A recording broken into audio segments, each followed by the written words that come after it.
Hello,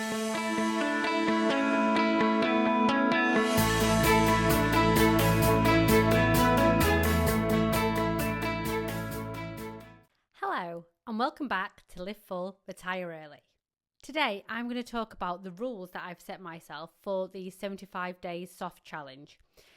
I don't really like using that term 75 Days Soft because I feel, for me, I'd rather call it the 75 Days Dedicated because I'm spending these 75 days dedicated to myself. I'm dedicating this time, these 75 days, to growing myself personally, professionally, in every way possible. So as you've clicked on this video, you know it's about the 75 Days Soft and 75 Days Hard Challenge. The 75 Days Hard Challenge took the internet by storm.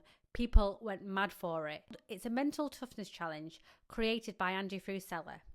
And this is where you follow a strict diet with no alcohol and no cheat days. You complete 2 workouts every day. One must be outdoors. You drink 1 gallon of water, which in the UK, that's roughly 3.8 litres. You read 10 pages of a non-fiction or self-development book. It can't be an audiobook and it has to be a physical book. And you take a progress picture every day. But here's the catch. If you miss just one day, even if it's on day 74, you have to start all over again on day 1.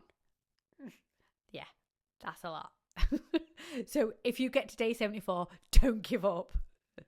And the reason that I've decided not to do 75 days hard is my life is already full. I think, yes, it's a mental toughness challenge, but I think it will mentally break me. It'll physically break me.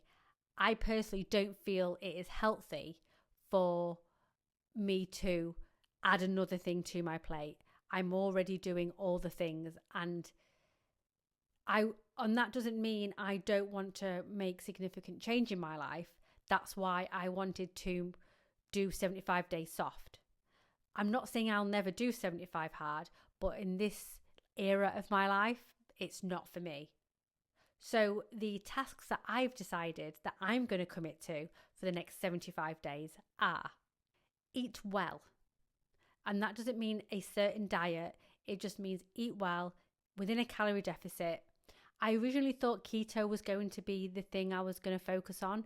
However, I did try that on day 1 and it just triggered my IBS. It wasn't great. So I've changed it from eating 100% keto to eating well, eating like nutritious whole foods. Doesn't mean I'm not going to eat pizza, for example. As long as it's within my diet, that's fine. I'm not going to punish myself. So it's not that I'm going to have a cheat day, because as long as I eat within the calories, within whatever I set myself for that day, then I'm absolutely fine with that. Rule 2, no alcohol. And the reason why I've decided to bring this one over to my challenge is because last year I got to the point in my job where I was very, very stressed. And every day I felt the need to have a glass of wine. I didn't always have one every time I felt it, but I was becoming aware of that desire. Oh, a bad day. Oh, a glass of wine, take the edge off. No.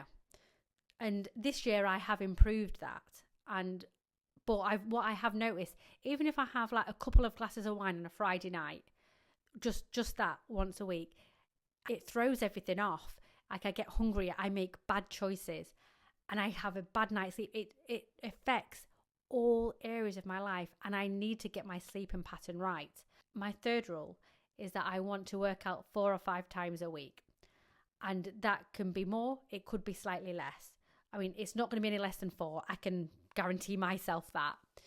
And I want 2 of the workouts that I do to be strength training. The rest will be cardio, whether that's running outside, in the gym. I do have a home gym, so working out it's not too much of a challenge. It's not too much of a pull because I have everything I need at home. But one thing I am incorporating are outdoor runs, because I haven't done an outdoor run for about 4 years. In my last house where I lived, I used to go for a run all the time because I didn't have as much equipment as I do now. I've noticed on my outdoor runs, it's more challenging. Even though I'm running for the same amount of time, my body feels it so much differently. And I know for some people that isn't brand new information. but for me it is. Because there's like because I live out in the country, there's slight inclines, and my thighs do feel it afterwards. And yeah, I'm really enjoying incorporating that into this journey. So unlike 75 days hard, where you have to read 10 pages every day, I'm just setting myself the goal to read every day. That could be more than 10 pages. It could be less than 10 pages. But as long as I'm reading consistently, I'm happy, because I have a book club that I host over on Substack, where a group of us get together and we choose a book that we're going to read for the month, and we report back and share our key thoughts and insights and takeaways from the book. So yeah, I'll link that in the description should you want to join. It's a great thing to do every month, is reading every month, reading, say, after 1 year, at least 12 books a year. And just to add to that, the reading rule, I can listen to your audiobooks. I'm not going to keep it strict. I've just finished reading the Davinia Taylor Future Proof book. It was absolutely brilliant. I highly recommend that you go read it. I'll link the audiobook and I'll link the physical book in the description.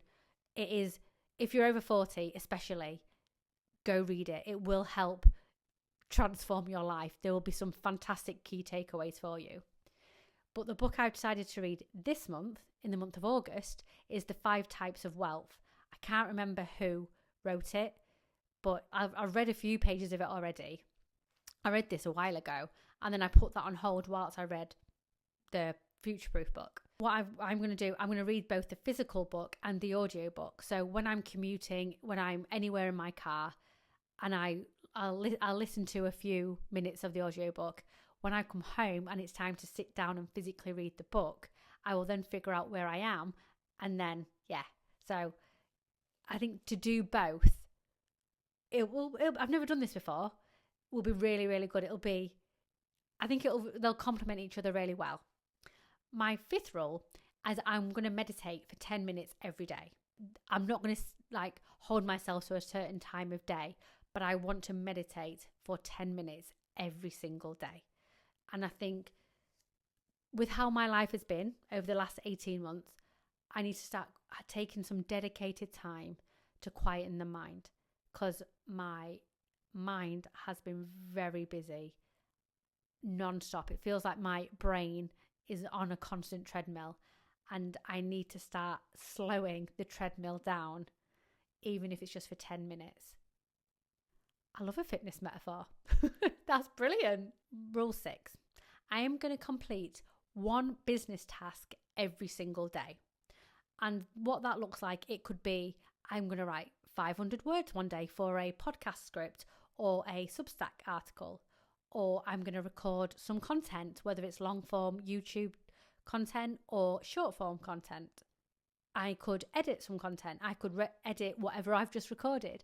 Just something that is going to move me closer to my future goals within my business. Because the end goal for me is to live 100% full-time on my business and not have a full-time job.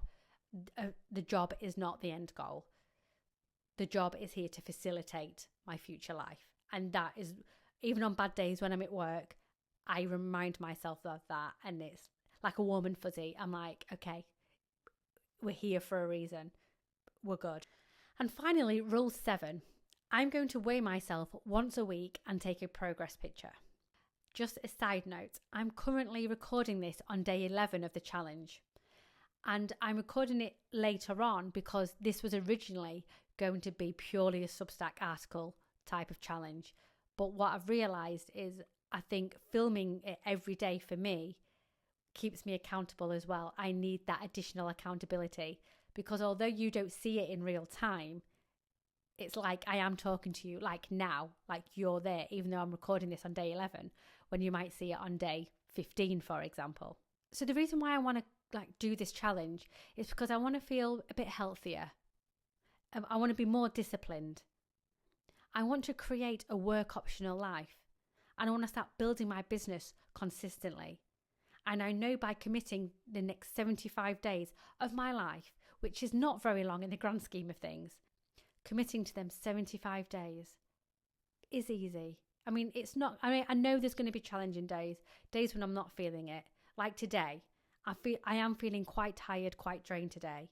However, I've still shown up for myself. I'm going to work out after this. I'm going to do a strength workout.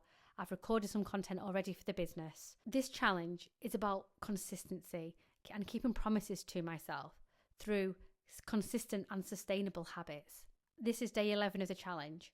I started the challenge on Saturday, the 18th of July, and we're currently on day 11, meaning it's now Tuesday, 11 days later.